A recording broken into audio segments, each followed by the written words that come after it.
First of all, good morning, everyone. It's such a beautiful morning today. आज धूप थोड़ी कम है ना? आज बादल हैं बड़े अच्छे और हल्की सी फुहार पड़ी है सुबह. Yes, so that's very nice. But we are here to talk about India specifically, क्योंकि अभी तो May 7th में अब एक महीना तो हो गया है May 7th को, लेकिन the conversation I think that we need to have about this is still very important and very relevant, basically, because I think हम लोगों को मालूम नहीं है एक्चुअली कि इंडियंस हमसे कितना नफरत करते हैं. हमें कुछ अंदाजा नहीं है.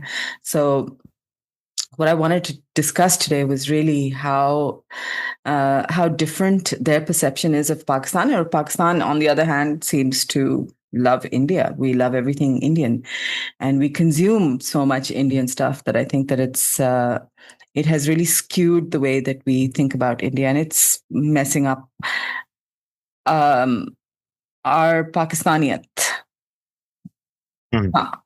That's the word, Pakistaniyat. So, 7th May, what do you guys think? Good points about पाकिस्तानियत. वैसे हिंदुस्तान का ये जरूर है कि पाकिस्तान, मतलब हम कहने को तो अलग हुए थे सन 47 में, मगर हम अलग कभी भी नहीं हुए. मेरे हिसाब से मुसलसल एक चीज चल रही है और उनके साथ का जो ताल्लुक है, अब जिस तरह से आप मेरे रिश्तेदार हैं, वहां हैं, मेरा जी बहुत करता है कि मैं जाऊं, जाके देखूं क्या है क्या नहीं है. और फिर हम सुनते बहुत है ना कि भाई इंडिया में तो ये होता था, भाई इंडिया में तो ये होता था, ऐसे होता था, वैसे होता था. मतलब हमारी सारी की सारी, कम से कम मेरे खानदान की अक्सर जो यादें हैं वो इंडिया में ही है ना. वहीं से निकली हैं और वहीं के लोगों से निकली हैं. हम अगर जो फर्क मैंने अब देखा, अच्छा आप पाकिस्तान से कहीं बाहर जाइए तो ये दुश्मनी नहीं है, बिल्कुल भी नहीं है जब तक कम्युनिटीज आपके सामने हो. नहीं, ऐसी बात नहीं है बिल्कुल है. It's less obvious. वहां पर फिर competition आपका कहीं और आ जाता है, and generally Indians support Indians abroad. Pakistanis don't support Pakistanis abroad, and Indians do their best to put down Pakistanis, basically. अच्छा, बहुत ही subtle tactics होते हैं उनके, subtle strategies होते हैं. Because देखो, the thing that I learned when I was working at a publishing house in 2013, and there were a lot of Indian authors. और उस वक्त कोई झड़प हुई थी, कुछ हुआ था, कुछ बॉर्डर पे, लाइन ऑफ कंट्रोल पे, and the perception of all of the Indians was so skewed, was so much to the point कि पाकिस्तानियों को इसके अलावा कुछ भी नहीं मालूम है कि हमारे ऊपर हमला करें. And they believe that the reason for our existence is basically to attack India. They don't think that we're a legitimate country for anything other than terrorism. हम किसी और वजह से जो है वो अलग हुए. सिर्फ हमारा मकसद ये है कि हमने उनके खिलाफ मुहिम करनी है, basically. I mean, मुल्क बनाना था उनके खिलाफ.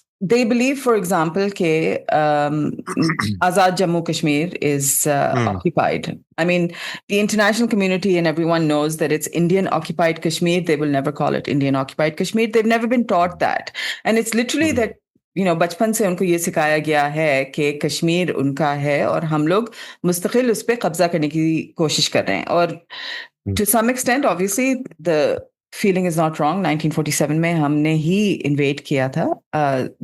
The Kashmiri government, at least, had decided to go with India, and we said, no, the people want to be with Pakistan, so we invaded. And that by itself probably set the precedence for what's come now. But they no longer believe that it's, they have, I guess, never believed that it's an occupied not country but area, I guess, because Kashmir. मगर गुरदासपुर और एक और जगह थी ना कि जहां जो कि पाकिस्तान में शामिल हुए थे, मगर हिंदुस्तान ने हमें वो नहीं दिया. फिरोजपुर और गुरदासपुर, हैदराबाद दक्कन की तो पूरी रियासत, मनवादर, मंगरोर, दक्कन और फिरोजपुर और गुरदासपुर, ये दो जगह थी जो हिंदुस्तान ने हमें नहीं दी थी. बिल्कुल, हाँ, बाकायदा इन्होंने ली थी हमसे. और फिरोजपुर गुरदासपुर इस्तेमाल करके फिर उन्होंने कश्मीर के ऊपर भी वो किया। फिर जब वो वहां पहुंचे तो फिर यहाँ से लश्कर गया था कबायलियों का, जो आज तक बेचारे यही कहते हैं कि हमें मौका दो। 7 मई को खास तौर पे ये एक बड़ी दिल को करार देने वाली चीज थी कि वो लोग जिन्होंने शायद कभी पाकिस्तान की सालमियत कभी इतना ज्यादा हिसाब नहीं रखा, या उनको इतना ज्यादा हिसाब, मतलब उनके हिसाब से पाकिस्तान बस ठीक है वाले हिसाब में है, उन्होंने भी ये कहा कि हमें इजाजत दें, हम पिछली दफा भी गए थे, हम इस दफा भी तैयार हैं जाने को। लेकिन मुझे मेरा ख्याल है कि एक कल्चरल शिफ्ट भी है ना। 90s में अगर आप याद करें, जब मैं छोटी थी तो कश्मीर पे बहुत बात होती थी। पीटीवी हम देखते थे तो उसमें बहुत ज्यादा कश्मीर के ऊपर बात होती थी, लेकिन अब मैं नहीं देखती कि इस तरह टीवी के ऊपर या आज के बच्चों में कश्मीर का उस तरह कोई सेंटिमेंट डेवलप हो रहा है जैसे हमारे जमाने में था। दूसरी बात ये कि मुझे ऐसा लगता है कि हमारे दिलों में जो एक तो हमारा गवर्नमेंट की तरफ से भी अमन की आशा है, जो सब 2000s में हुआ, इससे एक शिफ्ट आया माइंड का। हमारे बड़ों ने, जैसे सब फईज ने बात करी, हमारे घर में एक आम भी अगर खाया जाएगा ना तो पहले रटौल का जिक्र होगा, फिर हम आम खाएंगे, because everybody relates to their heritage that comes from India. तो लेकिन जैसे फईज ने बात करी कि हैदराबाद दक्कन पाकिस्तान के साथ था और इंडिया ने ऑक्यूपाई किया और उसको हमसे छीन लिया, इस चीज के बारे में मुझे जिंदगी में बहुत बाद में पता चला। हमारे हम लोग नहीं बताते ना अपने आप को। बिल्कुल ना बात होती है, ना मीडिया इन चीजों को डिस्कस करता है। तो जब आप हकीकतें, एक होता है नेगेटिव प्रोपेगेंडा, एक होती है कि आप रियलिटी तो इन्फॉर्म करें बच्चों को या अपनी जनरेशन को। बात तो हो इस बारे में, लेकिन इन बातों में बात ही नहीं होती। ऐसा लगता है कि हमने नेगेटिव रियलिटीज को दफन कर दिया है और we are just focus on similarities. तो ऑब्वियसली फिर वो जो हमारे यहाँ जो कल्चर इंडिया के लिए डेवलप हो रहा है वो बहुत प्रो इंडियन है। सेंटिमेंट इसमें आई फील कि कुछ चीजें ऐसी भी हैं जिसपे I mean when I think about it, बहुत ज्यादा जो है हिंदू मुसलमान सिख ये बहुत एक दूसरे के साथ एक अरसे तक रहे हैं, जिसकी वजह से आप नोटिस करेंगे कि जो हमारे कल्चर्स हैं हमारे, और इसमें मैं खानों की बात नहीं करूंगी, खित्ता एक है तो ऑब्वियसली वहां पे आपके पास जो फसल होगी वो सेम होगी, तो इस वजह से खानों का सिमिलर होने में तो कोई इतनी बड़ी बात नहीं है। लेकिन कल्चर्स की जो सिमिलैरिटी है वो एक दूसरे के साथ रहने की वजह से बहुत ज्यादा एक जैसा था। अब जब मैं सोचती हूँ कि जो थोड़ा बहुत मुझे याद है हम पढ़ते थे, और मैं कराची बोर्ड से बिल्कुल लोकल एग्जाम्स दे के उठी हूँ, तो उसमें जब हम बात करते हैं 1857 की वॉर ऑफ इंडिपेंडेंस की और उसके बाद जो एक शिफ्ट आया था, उस शिफ्ट के अंदर जहाँ पे हम ये बात देखते हैं कि अंग्रेजों ने एक क्लियर डिमार्केशन की थी कि उनकी प्रेफरेंस जो थी वो हिंदुओं को फॉर एग्जाम्पल नौकरियां देना था। एक चीज, एक एफर्ट हमें भी समझनी पड़ेगी कि हिंदुओं ने की, उन्होंने एफर्ट ये की कि उन्होंने अंग्रेजी सीखने की कोशिश की। उन्होंने वहां पे उस क्रॉस कल्चरल जो एक डिफरेंसेस थे उसको जो है उबूर करने की कोशिश की, जिसकी वजह से, और when Muslims for example decided कि नहीं हम ये नहीं करना चाहते, that's when Sir Syed Ahmad Khan did take this up and said कि देखें। लेकिन राहुला, I would correct you here, it was not a conscious choice of Muslims के, मैं ये बात चाहती हूँ कि सबको पता चले, क्योंकि ये कितनी इंपॉर्टेंट पीस ऑफ इंफॉर्मेशन है कि जब मैंने विलियम डैलरिम्पल की ये किताब पढ़ी, I was shocked. The last Mughal में विलियम डैलरिम्पल ने लिखा है कि मुसलमान और हिंदुओं ने 7 जंगे आजादी लड़ी। अगर आप शुरुआत पे जाएंगे तो हिंदुओं ने शुरू करी म्यूटनी, मुसलमान बाद में उनके साथ हुए। लेकिन जब वो म्यूटनी खत्म हुई तो जो केस लड़ा गया बहादुर शाह जफर के खिलाफ, उसमें अंग्रेजों ने सारा मलबा मुसलमानों पे डाला और हिंदुओं को क्लीन चिट दी उसके बाद, और उन्होंने उनको अपने साथ करीब डिवाइड एंड रूल पे डिवाइसिव टैक्टिक था ना ये, बिल्कुल सही, बिल्कुल सही लगाया।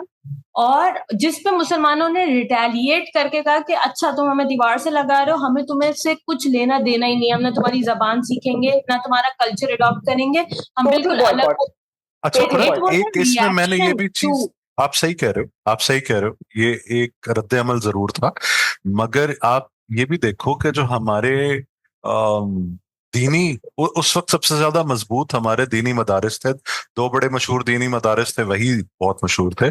तो उन्होंने भी सिर्फ अपने शागिर्दों को अरबी सिखाई, उन्होंने अंग्रेजी नहीं सिखाई। सैयद अहमद खां का उठना, राहिला ने जिस तरह कहा, सैयद अहमद खां का उठना उस वक्त बहुत इसलिए भी जरूरी बन गया कि जब उन्होंने देखा कि ये 70-80 साल में, मैं परसों अपनी बिटिया को बता रहा था कि 70-80 साल में जब मुसलमानों के पास से अंग्रेजी खत्म हो गई, और जब उन्होंने अपनी आंखों से देखा कि मतलब हर जगह पे हिंदू बैठा है या हर जगह पे पुराना कोई सलमान बैठा है कि जो बस वहां से रिटायर होने वाला है, सरकार की नौकरी खत्म होगी, वो घर आएंगे और उसके बाद से फिर जो है वो सफा चट। तो उस वक्त जो है सैयद अहमद खान उठे और उन्होंने कहा कि भाई ये तो आपने अपनी जिंदगियां जीरन कर दी हैं। मगर उसमें माजरत के साथ हमारा एक रिलीजियस नैरेटिव भी है, एक दीनी हमारा वो सरायचा कहिए या क्या कहिए, कि वो उन्होंने ये कहा कि नहीं, दीन ये कहता है कि फिरंगी के साथ नहीं जाना। वो फिरंगी वाला जो हिसाब था ना, हिंदू ने तो कहा कि नहीं फिरंगी नहीं है, हमको मौत पड़ी थी, हमने कहा कि नहीं नहीं फिरंगी है, ना फिरंगी का खाजा, ना फिरंगी का पहनावा, ना फिरंगी का खाना, और मतलब रहन सहन, ना ही उसकी जबान। ये इसमें बहुत फर्क पड़ा है। अच्छा, अब इस चीज में इस बात को जो मैं कंटिन्यू करूंगी कि एक जो चैलेंज फिर हमारे पास आया वो ये आया कि आपको जब ये लगता है कि आप किसी से बेहतर हैं, और वहां ये शुरुआत हुई कि जब प्रेफरेंस हिंदुओं को मिली और उन्हें लगा वो हमसे बेहतर हैं और उनको एक हेड स्टार्ट मिला है इस काम में, आप उस चीज की झलक आज तक देखेंगे। उन्हें आज तक लगता है वो हमसे बेहतर है। ठीक है, अच्छा, अब बेहतरी की जो आपके पास एक चीज दिखेगी वो इस तरह से भी दिखेगी कि आप बेहतर किसे कह रहे हैं। बेहतर क्या हम इस बात को कह रहे हैं कि वेस्टर्नाइज होना बेहतर, और ये आपकी वो गुलामी है, वो माइंडसेट है जिसको आज तक हम भुगत रहे हैं। हाँ, मतलब समझदारी हो या ना हो, मगर अगर आपका तलफ्फुज़ टेढ़ा है तो आप बहुत अच्छे काठे अंग्रेज हैं, तो बहुत अच्छे। मगर तो हम अब आप शायद समझे इस बात को कि अगर आप इस वक्त फॉर एग्जांपल इंडिया देखते हैं, क्योंकि मैं उठाऊंगी वहीं से बात जो सबाहत ने की थी कि जो हम कंटेंट कंज्यूम कर रहे हैं, अगर आप कंटेंट उठा के देखें इंडिया का, स्पेशली जो कि आपको उनके फॉर एग्जांपल मूवीज में दिखता है, ऑल ऑफ अ सडन ऐसा तो नहीं है कि उनके कल्चर के अंदर वो चीजें नहीं थी जो साउथ एशिया की आइडेंटिटी है, but all of a sudden westernise होना उनके लिए मॉडर्न होने के जैसा है। और यही चीज हम अपने स्कूलिंग सिस्टम्स में भी देख रहे हैं कि अगर आपकी अंग्रेजी अच्छी है और उस अंग्रेजी को अच्छा करने के लिए उर्दू के साथ जो हम इस वक्त कर रहे हैं वो बहुत ही ज्यादा बुरा है। और ये बात सिर्फ जुबान की नहीं है, ये माइंडसेट की है जो ये डिसाइड कर रही है कि अंग्रेजी एक सुपीरियर आपकी लैंग्वेज है, और जो वेस्टर्न कल्चर लैंग्वेजेस को पिक करता है, उनके खानों को पिक करता है और उसे एक्सेप्ट करता है। मैं ये नहीं कह रही इसे एक्सेप्ट करना बुरी बात है, मगर वो जो आपकी एक नेशनल आइडेंटिटी है, उसका प्राइड, उसका फुकदान जो है वो बेसिकली हमारे लिए एक बहुत बड़ी परेशानी है। And that actually leads to a lot of choices that we make, a lot of different mindsets that we develop, and you see this happening in our children right now. सही बात है। अच्छा सबात, वैसे क्या ख्याल है, क्या हिंदू अभी भी मतलब, या इंडियंस, हिंदू नहीं इंडियंस, इंडियन मुसलमान भी उसमें शामिल, क्या वो अपनी जबान को इस्तेमाल कर रहे हैं इस तरह से? क्या वो अपनी जबान को बेहतर समझते हैं? क्योंकि उन्होंने फोर्स तो किया है ना, संस्कृत क्या संस्कृत।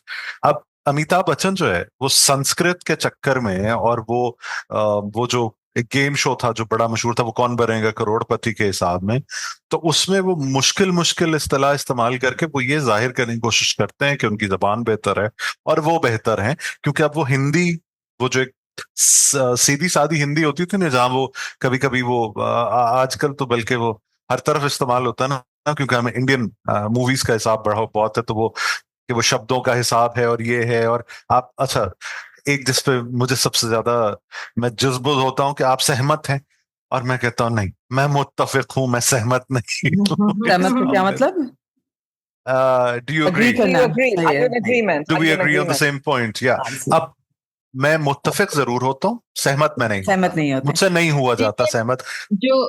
जो फईस बात कर रहा है ना, मीडिया इज सो पावरफुल कि पिछले 2 साल में मैंने कितनी ही रील्स देखी हैं इंडियन इन्फ्लुएंसर्स की, जो पाकिस्तानी ड्रामे देखकर अब उर्दू के अल्फाज बोलते हैं। उनकी रील्स इस पे होती हैं कि किस तरह इंडिया में लोगों की जबान में उर्दू शामिल हो रही है because of the dramas from Pakistan that they are watching. So, Faiz, to your question, I think yes, इनका एक बहुत conscious move था basically partition के बाद कि उर्दू कम और संस्कृत ज़्यादा हो, तो Hindi as a language is now very dissimilar to Urdu. But the reality is कि Urdu is such a beautiful language. It is such a beautiful language and Indians miss it. जब जिंदगी चैनल खुला था उधर, तो वो लोग तो पागल हो गए थे क्योंकि उर्दू सुन के, ये भी नहीं कि ड्रामे हमारे वैसे बहुत अच्छे हैं उनके मुकाबले में, लेकिन पागल हो गए थे कि उर्दू अब पहली दफा इतने सालों के बाद उनको साफ उर्दू अच्छे लहजे में सुनाई दे रही है, and they thought that was brilliant and we don't recognise it.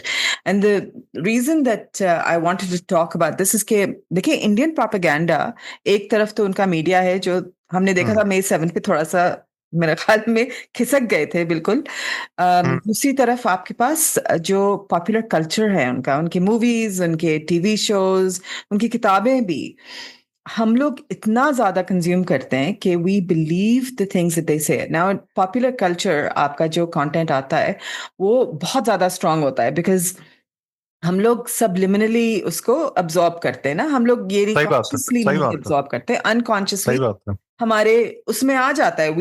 we start believing yes, Pakistan is a rogue nation, Pakistan is a मुझसे आज तक लोग पूछते हैं, ये मुझसे आज तक 7 मई के हिसाब से जब कहीं बैठो या कहीं तस्करा हो तो कहते हैं वाकई इस तरह हुआ था। और exactly. मैं कभी ये सोचता हूँ कि क्या वाकई अभी भी इतने समझदार लोग बाकी हैं या मौजूद हैं जिनको अभी तक यही यकीन नहीं हुआ कि जो हुआ उसको गुजरे भी अब कितना अरसा हो गया, और उसके जो पजीराई हुई पूरी दुनिया में। इसकी वजह सिर्फ इंडियन मीडिया के प्रोपेगेंडा तो नहीं है, मैं तो इसकी बहुत बड़ी वजह हमारा अपना मीडिया भी कहूंगी, because every time we turn the TV on the entire conversation is around how we are not good enough. कभी आप a lot of it is true, but you know there are positives as well, and it feels like a conscious choice to not focus on the positive and just talk entirely about the negatives only. So a perspective of Mega Bharat Mahan, and I'm agreeing with you, Kirtalen, that it's not like challenges do not happen in India. I mean, there are social challenges, there are religious challenges in terms of diversity. I'm not saying anything else, but in terms of diversity, because it's a diverse country. They believe that they're a secular nation, और उसको भी अब challenge किया जा रहा है in the current Modi government, क्योंकि वो इतने सेक्युलर हो नहीं पा रहे हैं। But you will always find them, चाहे वो उनके क्रिकेट का वक्त हो, चाहे ये सिचुएशन हो कि 7 मई जैसा वाकया हो, तो मैं आपके साथ बिल्कुल मुत्तफिक हूँ प्लान कि वो कॉन्स्टेंटली मेरा भारत महान के नेगेटिव के साथ चलते हैं, और हम शायद कॉन्स्टेंटली जो हमारी मीडिया होती है वो सच की तलाश में हमेशा ये तो जरूर दिखा देगी कि बुराइयां क्या हैं, लेकिन जो अच्छाइयां हैं, और वो अच्छाई जरूरी नहीं है कि चलें आपकी हमें नहीं मिल रहा है बहुत ज्यादा पॉजिटिविटी, लेकिन सच ये है कि जब व्लॉगर्स अब आ गए हैं, आपके टूरिस्ट यहाँ पे आ गए हैं, वो आके कह रहे हैं that amongst the Nations here, सबसे फ्रेंडली कंट्रीज में से, सबसे हॉस्पिटल कंट्रीज में से सबसे पहला नंबर वो पाकिस्तान को ही दे रहे हैं, क्योंकि लोग बाकी इतने अच्छे हैं। Right. Which includes Indians, by the way. Yes. In fact, बहुत सारे लोग जो इंडिया से पाकिस्तान आते हैं वो इस फर्क यही कहते हैं कि बहुत ही ज्यादा हॉस्पिटल हैं उनके। और ये चीज तो मैं बहुत पर्सनल लेवल पे भी एक्सपीरियंस करती हूँ कि हम कराची में रह रहे हैं, बिल्कुल, and I am okay living, सही है, there is a lot of problems here, it is one of the worst and the most difficult cities to live in, and you experience it every day. लेकिन जो हमारे रिश्तेदार दोस्त बाहर रहते हैं, you speak to them and they come with a perception जैसे यहाँ बम गिर रहे हैं, they are so terrified and so worried कि आप कैसे रह रहे हैं यहाँ पे। एंड अगर मैं शहर में निकलूं और मेरी गाड़ी, the other day we stepped out and our car got punctured. Multiple people came out to help us, and they did help us, and they did not even take a penny from us. So what does it mean? यहाँ लोगों में character है, they have compassion, they have love, and they are willing to go out of the way to help other people. Yes. And do not ask for a return. तो इससे क्या लगता है, ये इंसान का कैरेक्टर ही दिखाती है ना ये चीज कि यहाँ लोग अच्छे हैं, तो क्यों हमें खुद को और बाहर को ऐसा लगता है कि यहाँ बम गिर रहे हैं या यहाँ तो बस मोबाइल चोर हो रहे हैं, मोबाइल चोरी हो रहे हैं, that's the only thing that shows. Absolutely. There's another side to the picture as well. Yes. इसको अगर मैं कहूँ talk about ना, इसमें मतलब खुरद जब आप भी कहते हो ना कि आपने जाती तौर पे ये देखा है, तो मेरी नौकरी के हिसाब में, क्योंकि मेरा काफी ज्यादा एक हिस्सा नौकरी का मेरा गोरों के साथ या आने वालों के साथ फिरना बहुत है, तो वो उसमें जो भी आता है वो ऐसा डरा सहमा आता है। और कई दफा तो ऐसा हुआ काफी अर्सा पहले जब मैं लोगों को खूब तंग किया करता था, तो एयरपोर्ट से लेके अगर अवारी टावर जा रहे हैं तो शारा फैसल पे मैंने उनसे कहना कि कैसी लग रही है सड़क, और उन्होंने कहना हाँ बड़ी बेहतरीन सड़क है, लोग हैं, रात का 3 भी बजा है तो भी लोग हैं, मतलब ढाबे चाय के खुले हुए हैं, बैठे हैं, ये वो है। मैंने कहा ये जो सड़क आप जिससे गुजर के आए हैं इस पे परसों जो है वो 20 लोगों के साथ ये हुआ, ये हुआ, ये हुआ, और वो परेशान हो जाते थे। एक दफे मुझसे पूछते थे वाकई ऐसे हुआ? मैंने कहा हुआ, मगर क्या आपको लगा, क्या आपके सामने इस तरह का कुछ हुआ? तो एक वो जो सोच है ना, शायद ये कि जो मीडिया, इंटरनेशनल मीडिया पोर्ट्रे कर रहा है, वो जो एक Fox News, sorry for the lack of a better term, मुझे एक फॉक्स मेंटालिटी है ना, फॉक्स न्यूज मेंटालिटी कि जी बस बर्बादी है, तबाही है, को लबनान या बैरूत वाला हिसाब है। हालांकि मेरा दिल धड़कता है, या जब मेरा दिल बहुत तड़पता है जब मैं सोचता हूँ कि लबनान या बैरूत में ये हो रहा है, मगर पाकिस्तान में ये नहीं हो रहा। हम इस तरह से नेगेटिव नहीं है जिस तरह के वहां पे जो हम अब क्योंकि अब मीडिया आजाद हुआ है तो हमने ये भी देखना शुरू किया है कि वो खबरें बाहर आ रही हैं कि वो किस तरह से मुसलमानों के साथ क्या ट्रीटमेंट होता है, या एटलीस्ट पाकिस्तानियों का क्या ट्रीटमेंट होता है।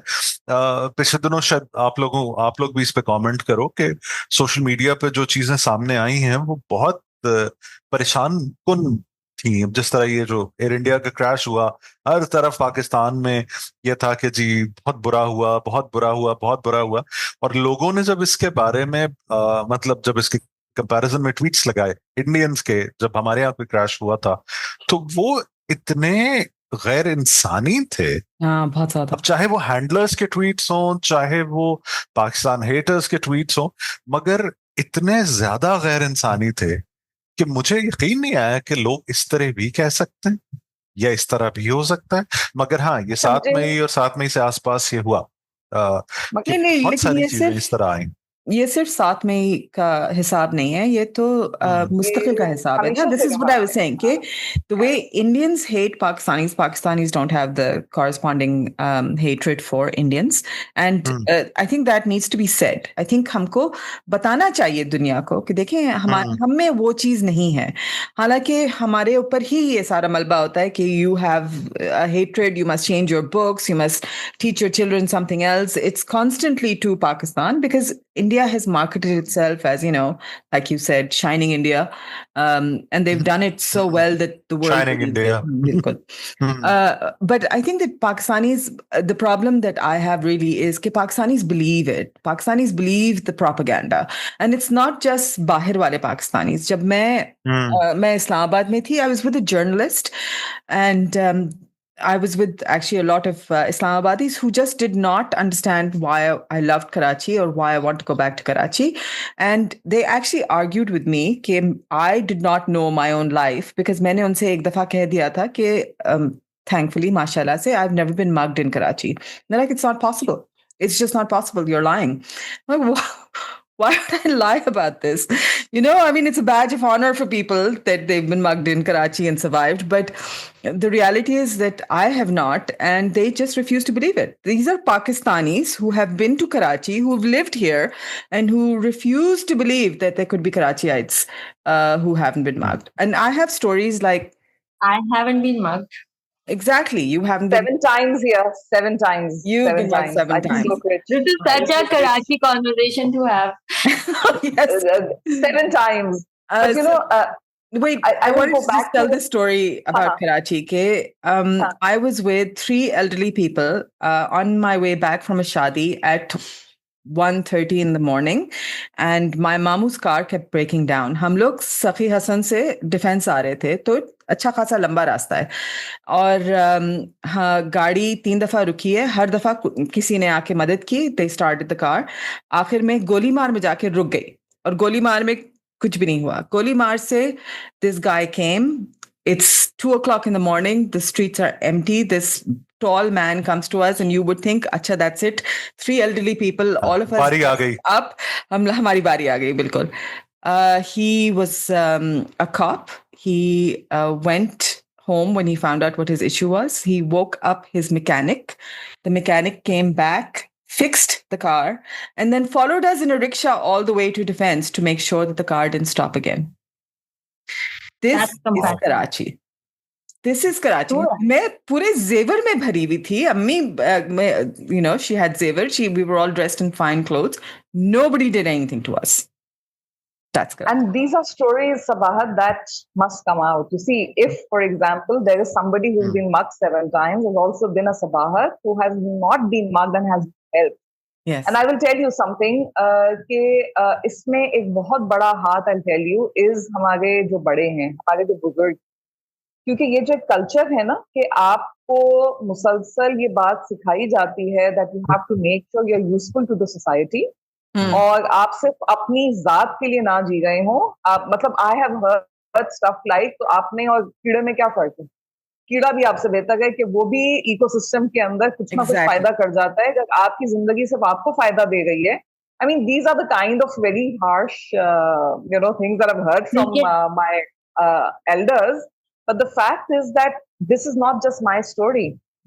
Every single time when we frustration कि भाई कोई तंग कर रहा है हमें और हमारे माँ बाप के अनुसार, एक काम करो, ऐसे मत करो, उनके साथ ऐसे बिहेव कर लो या ये बिहेवियर रख लो. Because you and I were having this conversation a few days ago कि ये होता है और हमें जितना भी इरिटेट करे, एक उम्र के बाद जाके हम अचानक से अपने ही पेरेंट्स बन जाते हैं और हम भी अपने बच्चों को यही सिखा रहे होते हैं that show good behavior. और बात यह है कि ये गुड बिहेवियर को हम इतना फॉर ग्रांटेड लेते हैं और ये एक शिकवा मुझे जरूर है अपने आप से, अपनी कौम से, that we focus on what is negative. चाहे वो हमारी टीचिंग में हो, चाहे वो रिलेशनशिप्स में हो, हस्बैंड वाइफ का रिलेशनशिप, वालिदैन और बच्चों का रिलेशनशिप, भाई बहनों का रिलेशनशिप. चले भाई बहनों का एक डिफरेंट कैटेगरी है क्योंकि हम पैदा ही नहीं हुए एक दूसरे की अच्छाई करने के लिए. नॉर्मल यही होता है कि आप उनसे कहें कि वो दुनिया के सबसे बुरे लोग हैं जिन्हें कचरे के डब्बे से उठाया गया, उनको अलग कर देते हैं. बट द फैक्ट इज कि ये चीज जब मैं खुद पढ़ रही थी, when I was getting trained, positive reinforcement कितनी इंपॉर्टेंट है इसका अंदाजा हमें आज हो रहा है कि हमारी मीडिया फॉर एग्जाम्पल इसी सोसाइटी का पार्ट है ना. अगर वो पलट के सिर्फ नेगेटिव चीज को पॉइंट आउट करती है, that's because it's ingrained in our culture. हम ये बता देंगे कि नमक खाने में तेज है या कम है, हम ये नहीं बताएंगे कि खाना कितना लजीज बना है जब तक हम किसी के घर में दावत पे ना गए. हाँ, सही बात. ये हम थैंक यू नहीं कहेंगे, हम फॉर ग्रांटेड ले लेंगे. क्यों? क्योंकि हमें ये लगता है कि बेजा तारीफ करना जो है वो अच्छा नहीं होता. वो दिमाग से मतलब आसमान चढ़ा देता है. जो अब राहिला ने बात की है ना, we as people, most of us, not everyone, like to identify as Islamic or pro-Islamic or लेकिन हमारी जो religious identity है, मेरा अपना ख्याल है कि उसकी सबसे बड़ी पहचान आपका इखलाक होना चाहिए, जिसमें हम सबसे ज्यादा लैक करते हैं. शुक्रिया कहना, माफी मांगना, मुस्कुराना, सलाम करना, just basic mannerism, I think we greatly lack there, which ideally should be in every single person who identifies as Muslim. मतलब this should be bare minimum. लेकिन हम अपने religious identity को दूसरी चीजों से जोड़ते हैं, which are more ritualistic. और जो basic mannerism है उनके अंदर we are very much lacking. लेकिन जो सवाल यहाँ पे हो रहा है कि हम अभी भी बैठ के look, even in this conversation, the conversation has turned towards what's not right in us.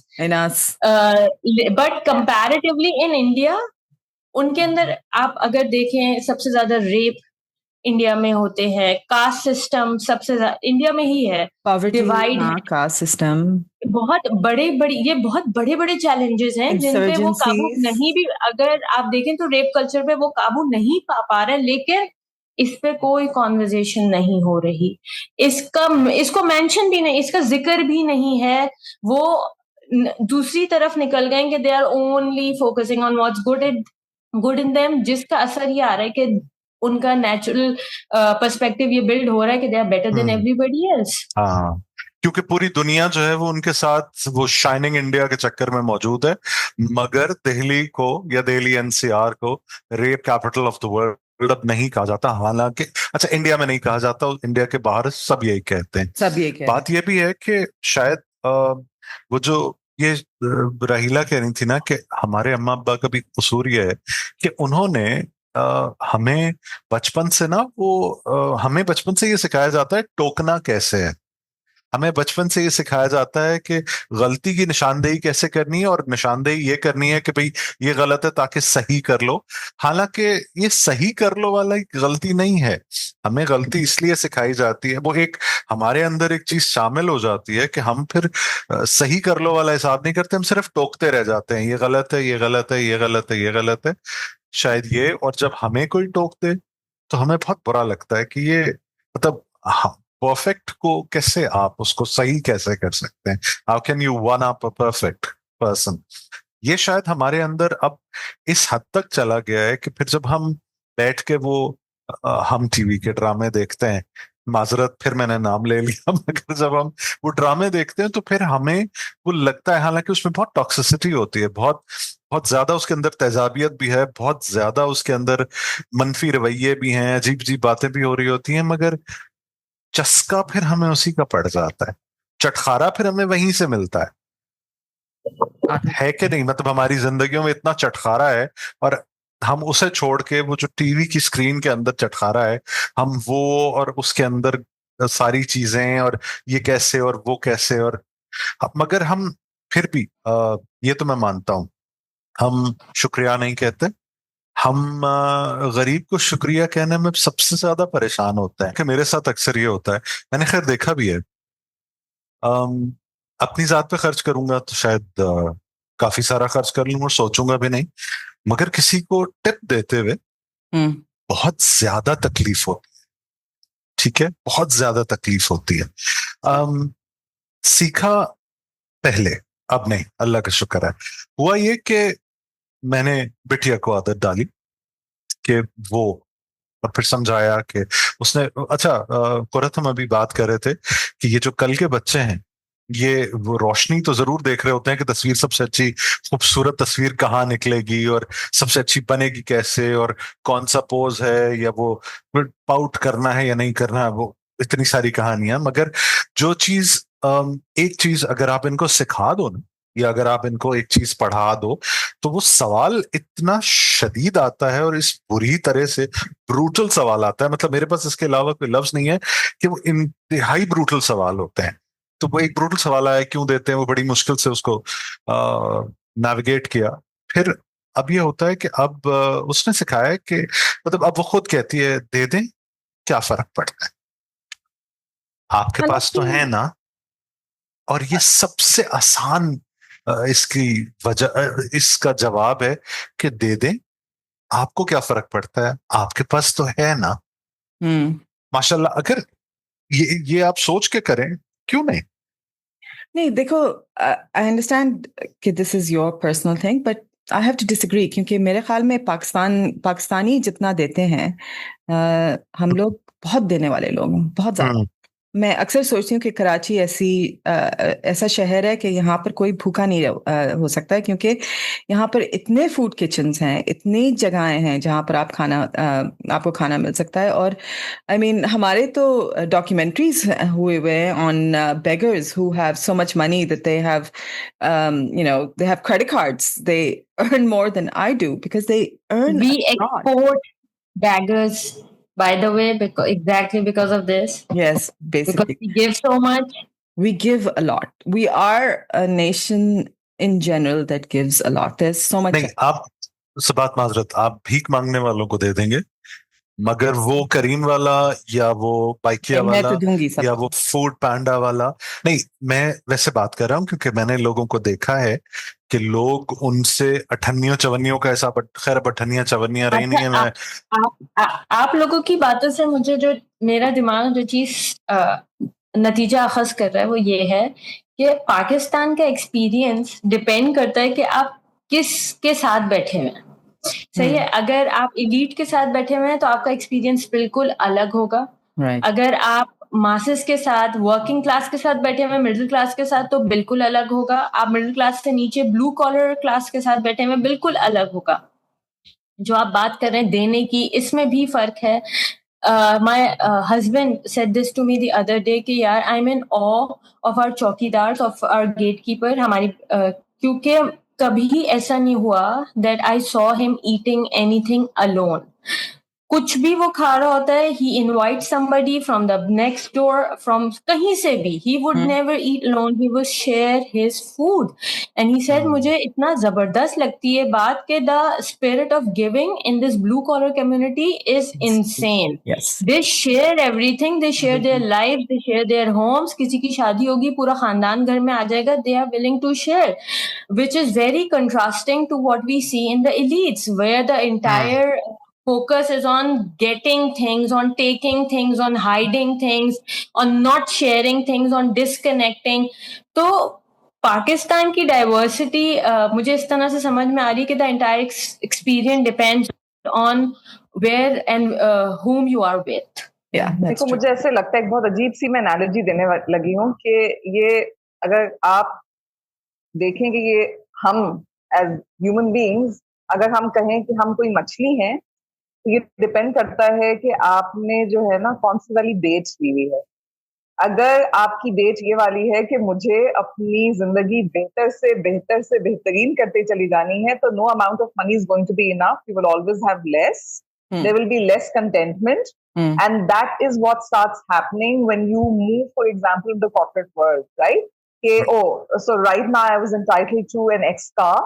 I cannot name cars because I'm useless, is why I'm not going to sound stupid right now by naming them. I will just say if I have an X car, I will want the next one. And then when I have the next one, I will look at somebody and they have a better car, because the system works that way, right? And that's when you will never have enough money. Whereby you will notice कि जिन blue collar लोगों की हम बात कर रहे हैं, उनमें मैं ये नहीं कह रही कि उन्होंने उनके अंदर बेहतर जिंदगी की ख्वाहिश नहीं होगी, लेकिन अभी तक उन्होंने वो वाला बेच लिया नहीं है जहाँ पे ज्यादा से ज्यादा की ख्वाहिश ने मुझे सही, मतलब वो तलब इतनी नहीं है। अच्छा, by the way, you're the only person I know who uses whereby in a conversation. Tops to that. मगर बात यह है कि शायद हम उस हिसाब से, मैं ये मानता हूँ, हम शायद उस हिसाब से नहीं देते, मगर हमें आहिस्ता आहिस्ता अपने अंदर वो चीज जरूर डालनी चाहिए, या अपने अंदर अपने आप को दोबारा उस चीज से मुतारिफ कराना चाहिए कि हमने देना है, सोच के देना है। इसलिए कि हम अगर हम करेंगे तो शायद हमको देख के कोई और भी कर दे।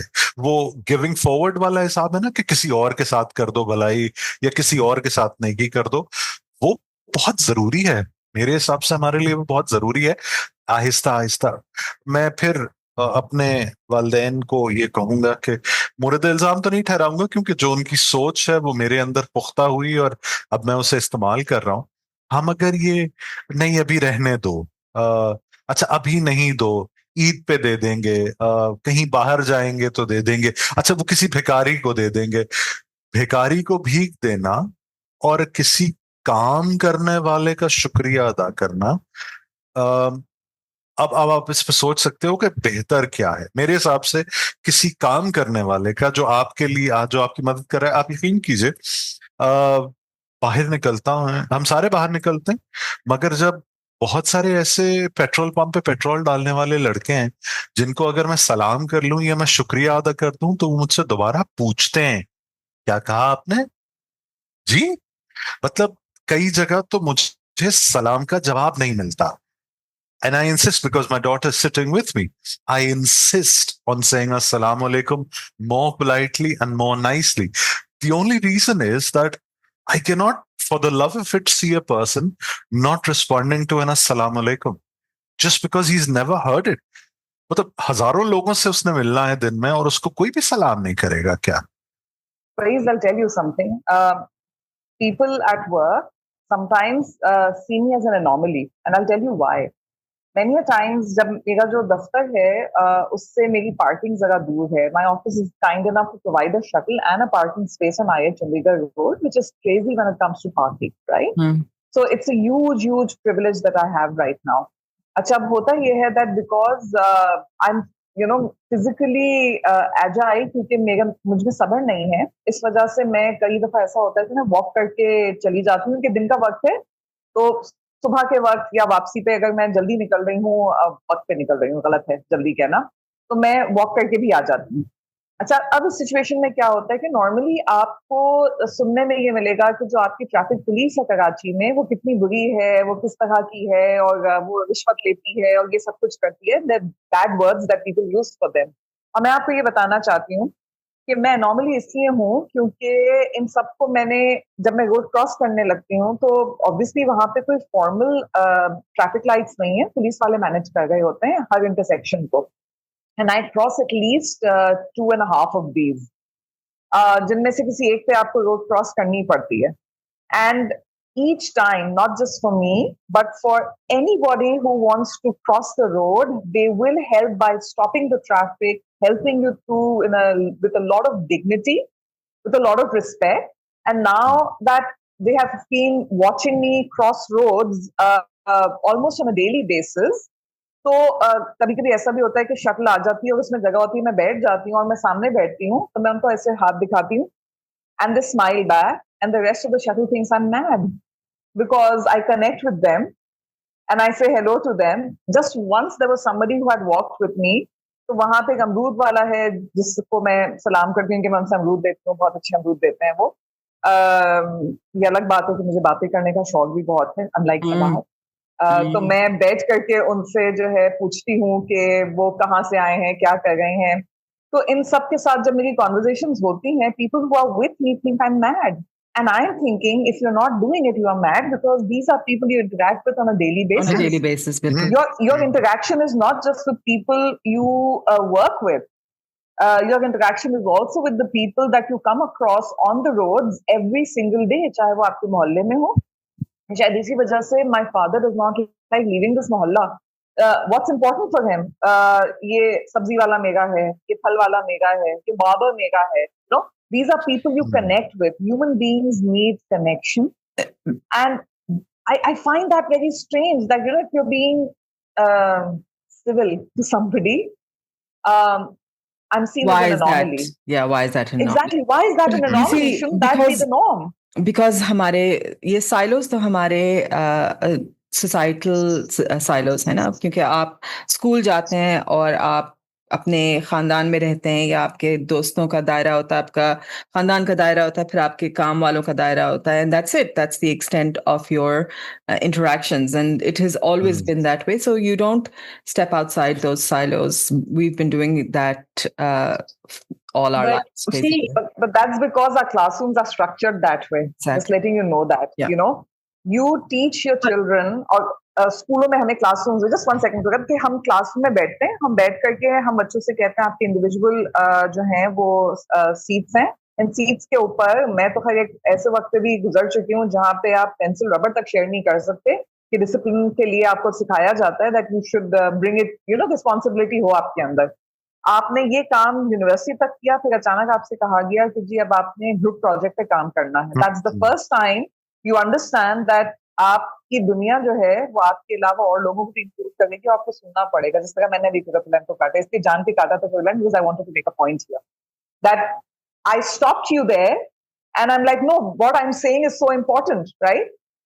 फिर आप लोगों के साथ इंटरेक्शन को सीखने के लिए उनको ट्रेन करते हैं और पूरी कॉर्पोरेट वर्ल्ड लगती है इनको सिखाने के लिए कि आपने कोऑपरेटिव तरीके से काम कैसे करना है, राइट? और आप ये करने नहीं देते बचपन से। तो I am just telling you कि कहने को बहुत छोटी बात है ये, लेकिन इससे बहुत फर्क पड़ता है क्योंकि आपकी कंडीशनिंग हो जाती है। जब मैं अपने बेटे को स्कूल में दाखिला कराने के लिए जिस स्कूल में वो पढ़ता है उसमें गई, जो एक प्रेजेंटेशन चल रही थी बच्चों की क्लास 6 की, और उसके बाद स्कूल के जो प्रिंसिपल है वो आए और उन्होंने क्या बात करी कि हम सारी जिंदगी पहले बचपन में बच्चों को मना करते हैं कि चीटिंग नहीं करनी, किसी का साथ नहीं देना काम में, और जब हम अमली जिंदगी में आते हैं तो हमें पता चलता है कि किसी के साथ के बगैर तो कोई काम हो ही नहीं सकता। किसी भी काम को करने के लिए आपको लोगों के साथ की जरूरत है। तो फिर मुझे उनकी ये बात इतनी दिल पे जाके लगी कि वाकई जो बात अभी राहिला ने करी कि पूरे स्कूल सिस्टम आपको ये सिखाता है कि do not help others, do finish your own work, focus on your own self and focus on your work, but practical life demands something else which is completely opposite to that. लेकिन अब मैं चाहूंगी कि हम अपने subject पे वापस आए। हम पाकिस्तान के आम लोगों के बारे में बात करते हुए काफी दूर निकल गए, और ये हकीकत है कि जो हमने जितनी भी अभी बात करी वो रेलेवेंट है, क्योंकि वो ये बताती है कि पाकिस्तान में रहने वाले आम लोग की जिंदगी में क्या हो रहा है, वो कैसे एक दूसरे से इंटरैक्ट करते हैं। और हमारी बातों से ये अंदाजा हो जाना चाहिए कि इसमें किसी और मुल्क से नफरत की इतनी गुंजाइश नहीं, क्योंकि हमारे अपने अंदर ही इतने चैलेंजेस हैं। तो मेरा सवाल ये है कि क्या इंडिया में रहने वाले आम आदमी के पास अपने चैलेंजेस के अलावा भी इतनी कैपेसिटी बचती है कि वो किसी और मुल्क में रहने वाले लोगों से नफरत पाले रहे, या फिर सिर्फ ये पॉलिटिकल कार्ड है जो उनकी पॉलिटिशियंस यूज करते हैं और सालों से यूज करते रहे हैं? तो लोग अभी तक मैनिपुलेट क्यों होते हैं इस पर? देखिए, आई मीन इसमें हमारे पास गुंजाइश नहीं है, उनके पास भी गुंजाइश नहीं है, लेकिन हम लोग जो कंज्यूम करते हैं कंटेंट और वो लोग जो कंज्यूम करते हैं कंटेंट, उसमें ज़मीन आसमान का फ़र्क है। हम लोग जो अगर अपने ड्रामे देखते हैं या अपनी मूवीज़ देखते हैं तो वो ज़्यादातर हमारे समाजी मसले के बारे में होते हैं ना, स्पेशली टीवी ड्रामास, और फोकस्ड ऑन पाकिस्तान की सोसाइटी, पाकिस्तान के इश्यूज, पाकिस्तान के लोग, हम लोग कैसे हैं। उनका बॉलीवुड जो है वो उनके सबसे पॉपुलर मूवीज या सारे जो सबसे पॉपुलर टीवी शोज का तो मुझे कुछ भी नहीं मालूम है। फ्रैंकली मुझे फिल्मों के बारे में भी, इंडियन फिल्मों के बारे में कुछ भी नहीं मालूम है, लेकिन जहाँ तक मैंने देखा है, which is probably the early 2000s, उसके बाद से मैंने कभी इंडियन मूवी देखी नहीं है। उसमें भी जब भी वो पाकिस्तान या I think less obvious then than it is now, but it was always that Pakistan is the terrorist state, the neighboring state, and it is our enemy. And Pakistan is our enemy is something that they have consumed everywhere. उनके TV पे, उनके news पे, तो आप जब factually भी बता रहे हैं और फिर आप फिक्शन में भी यही दिखा रहे हैं कि पाकिस्तान इज द एनिमी और Pakistan is terrible, Pakistan is bad, वो नफरत आपको you won't even realize it that you hate it, that you hate Pakistan. You don't even realize it until May 7th happens and all of a sudden you're like, okay, let's kill them. They're our enemy. We hate them. And हमारी तरफ माशाल्लाह से हम लोग memes बना रहे थे which वो तो नहीं होता कि मुस्तनसर हुसैन तारड़ कहते हैं कि अगर आप अपनी जिंदगी के सारे मसले भुलाना चाहते हैं तो आप अपने साइज से एक छोटा नंबर का जूता पहन लें, आप अपनी जिंदगी के सारे मसले भूल जाएंगे। तो कहीं इंडिया ने हमको वो एक साइज छोटा जूता तो नहीं बना लिया कि वो अपने लोगों के बाकी सारे मसले भुलाने के लिए हमें इस्तेमाल करते हैं। मैं ये सोचती हूँ करतुलैन कि देखो कहीं पे भी किसी भी मुल्क के लिए या किसी भी कम्युनिटी के लिए एक स्वीपिंग जनरलाइजेशन करना शायद अनफेयर होगा, ठीक है? क्योंकि हम ये तो नहीं कह सकते कि सारे पाकिस्तानियों को सारे इजरायली बुरे लगते हैं या तमाम इंडियंस को तमाम पाकिस्तानी बुरे लगते हैं। मगर ये जरूर है कि जो बात सबाहत कह रही है उसमें बहुत सदाकत है कि आपके पास जब भी मीडिया का जो पावर है ना, वो मीडिया की पावर रीइंफोर्स जरूर करती है। फिर होता यह है कि आपके ड्रामे उधर पहुंचते हैं, फिर उनको लगता है कि नहीं, इनके ड्रामों में कहीं पे भी कोई हरा कुर्ता पहनकर पगड़ लगा के आंखों में सुरमा डाल के और आप जनाब नहीं कर रहा, तो वो रियलाइज करते हैं कि अच्छा ऐसा नहीं होता है, फिर वो नेगेटिव थोड़ा बेहतर होना शुरू होता है, और फिर उसके बाद मीडिया आती है, एक मूवी लाते हैं जिससे हम कहते हैं कि नहीं, but everybody is not like the silly pictures they show in movies about Pakistani men and women. You also have people like Fawad Khan, who comes in, who looks very dreamy when he's romancing a woman and speaking the most immaculate English, the important tha unke liye, but at the same time speaking in a very beautiful Urdu, and still being able to do what he's doing without the surma and this and that and all the rest of it. अगर आप दास्तान भी उठा के देखें, मैंने भी recently खत्म किया है, तो उसमें भी उनको एक फ्रीडम फाइटर दिखाया गया विदाउट द तावीज, विदाउट द टोपी एंड विदाउट द सुरमा. He looked very posh, and so did the rest of the people who were part of that drama, right? अब इसी वजह से आप नोटिस करेंगे कि 10th मई के बाद अचानक से सारा पाकिस्तानी कंटेंट इंडिया में बैन हो चुका है. एक बहुत अहम बात है कि सारा पाकिस्तानी कंटेंट बैन हो गया है. वहां पे अब आपके ड्रामे नहीं चल सकते हैं. तो आपके पास जो यूट्यूब वगैरह के ऊपर जो ड्रामे अवेलेबल थे उनके लिए, तो इंडियन यूट्यूब के ऊपर पाकिस्तानी ड्रामे अब नहीं चल सकते. But also, I mean, Twitter पे जो मैंने देखा था, they actually were floating posters with Mahira Khan और फवाद खान की movies, और उसमें से उन्होंने Photoshop करके निकाल दिया है अपने पाकिस्तानी actors को, because see, regardless of what impression we give, they still hate Pakistan. They still hate Pakistan, और इनका propaganda इतना. मेरा एक सवाल है, फर्क है ना दोनों में, सबाहत के गवर्नमेंट का नेगेटिव क्या है और आम आदमी के इन्फ्लुएंस में, इन दोनों बातों में फर्क है. देखो, आम आदमी को इस वक्त अगर मैं चाहूँ ना, तो वो जिंगोइज्म जो चल रही है उसको अगर मैं अडॉप्ट कर लूँ, तो इस वक्त 2 सेकंड नहीं लगेंगे मुझे. If I am the media in my country, 2 second मुझे नहीं लगेंगे कि किसी के अंदर मैं हेट डाल दूं. क्योंकि देखो, मुझे बाहर का बच्चा अच्छा लगता है जब तक कि वो मेरे बच्चे को अटैक ना करे. वो जैसे ही अटैक करेगा, मैं भूल जाऊंगी वो बच्चा है, मुझे वो बुरा लगना लगेगा. ठीक है ना? यही सिचुएशन होती है कि जब तक आप उनको ये ना बता दें कि आपके लिए वो कितना बुरा सोचते हैं, तब तक आपको उनसे नफरत नहीं होगी. जब आप मीडिया देखो, हमारे पास से मीडिया खत्म हुआ था एक अरसा पहले, मना कर दिया गया था कि पाकिस्तान के अंदर इंडियन कंटेंट नहीं आएगा, आप डिश टीवी खत्म करें, आप मूवीज खत्म करें, क्योंकि नेगेटिव खराब था. ठीक है. अच्छा, बहुत मजे की बात यह है कि वो बताते थे कि हम बुरे लोग हैं, इस वजह से मूवी सेंसर से निकलती थी और फिर बहुत कुछ हुआ और वो खत्म हुआ, which was good for us.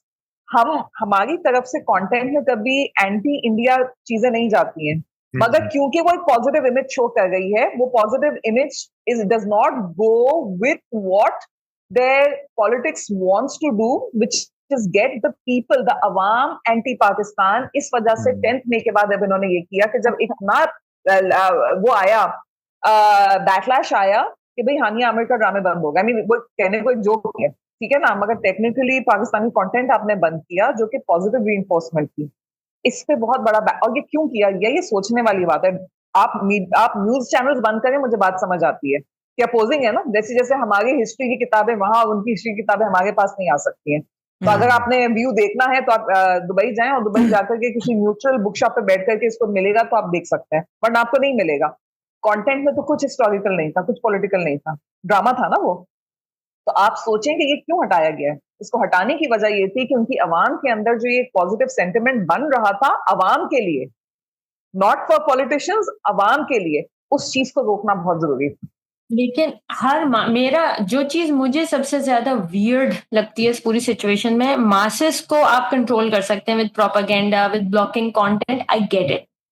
लेकिन हर माशरे में एक इंटेलेक्चुअल एलीट होती है जिसके अंदर ये ताकत होती है, जिसके अंदर इंटेलेक्चुअल कैपेसिटी होती है कि वो तस्वीर के दोनों रुख देखती है, और वो अक्सर ज्यादातर माशरे के बहाव के खिलाफ बात करते हैं. मैं जितने इंडियन, एक मिसाल देती हूँ आपको. मैं एक इंडियन कंटेंट मेकर को फॉलो करती थी इंस्टाग्राम पे. वो उसका काम ये था कि किसी भी सब्जेक्ट को लेके उस पर रिसर्च करके उस पर बहुत ही क्लियर, सुलझी हुई एक स्टोरी टेलिंग करता था वो, which I think was brilliant. He was brilliant. मुझे ये समझ में नहीं आता कि ऐसे वक्त पे इस तरह के लोग जो इंटेलेक्चुअल कैपेसिटी रखते हैं, मैंने 2 दिन पहले आमिर खान का एक इंटरव्यू देखा। आमिर खान जो अपने मुल्क में बैठ के सत्य में विजय थे जैसे प्रोग्राम करते हैं, जो उनके सोशल इश्यूज को हाईलाइट करते हैं, very intellectual, very enlightening I would say. ऐसे लोग जब इसी एजेंडा को रीइंफोर्स करते हुए नजर आते हैं तो मेरे दिमाग में ये बात समझ में नहीं आती कि क्या इंडियन लोगों की इंटेलेक्चुअल कैपेसिटी बिल्कुल खत्म हो चुकी है। बिल्कुल। शायद उसकी वजह ये है कुरत के वहां पर ये जो इस वक्त जो उनकी एलीट है, जो सुपर एलीट है उनकी, ये जो पावर में है इस वक्त, वो इस वक्त ये नैरेटिव देती है कि जो हमारे साथ नहीं है हम उसको या तो सोशली बॉयकॉट कर देंगे या हम उसका फिजिकल बॉयकॉट कर देंगे। और अब आपको आमिर खान या और इस तरह के लोग जो पहले शायद समझदारी की बात करते थे, वो भी अब ये वही माला जपते नजर आएंगे कि जी अब कि वो पाकिस्तान दुश्मन है, आतंक है। एक तो ये आतंक पता नहीं किसने बनाया था, पर ये आतंक है और अब यही करते हैं। आपको लोग, मैं अगर अपने खानदान की मिसाल दूं तो वो इंडिया पाकिस्तान के वो हमारे चचा हैं जो हमेशा किसी भी पाकिस्तान जो भी मैच हारे तो उसकी पोस्ट फेसबुक पे लगाते थे और बहुत शोर मचाते थे। मई से वो लापता है, पिछले मई से वो लापता है। मतलब अभी जो कुछ दिन गुजरे हैं उनकी अब कोई पोस्ट नहीं आती, कोई खबर नहीं आती, कोई बात नहीं करते वो। और अब उन्होंने बाकायदा बात करनी बंद की है, जिसका मुझे दुख है क्योंकि मुझे सारी जिंदगी उनसे यही रहा कि पाकिस्तान इतना बुरा नहीं है जितना आप कहते हैं, मगर ये उनकी सोच बन चुकी है। अब वो 70 के पेटे में होंगे, 80 के पेटे में होंगे, और अभी भी उनका ये ख्याल है कि ये जो हम अलग हुए, ये जो 1947 में हम अलग हुए, ये जो मैं पार्टीशन का उर्दू लफ्ज याद करने की कोशिश कर रहा था, सुकून नहीं, क्या कहेंगे उसको, डिवाइड, कहीं ना कहीं, हाँ कहीं ना कहीं याद आ ही जाएगा, तकसीम। तो ये जो बरसगीर तकसीम हुआ, तो वो अभी तक उनकी ये सोच थी कि ये गलत हुआ, इस तरह नहीं होता, ये ऐसे वो वैसे।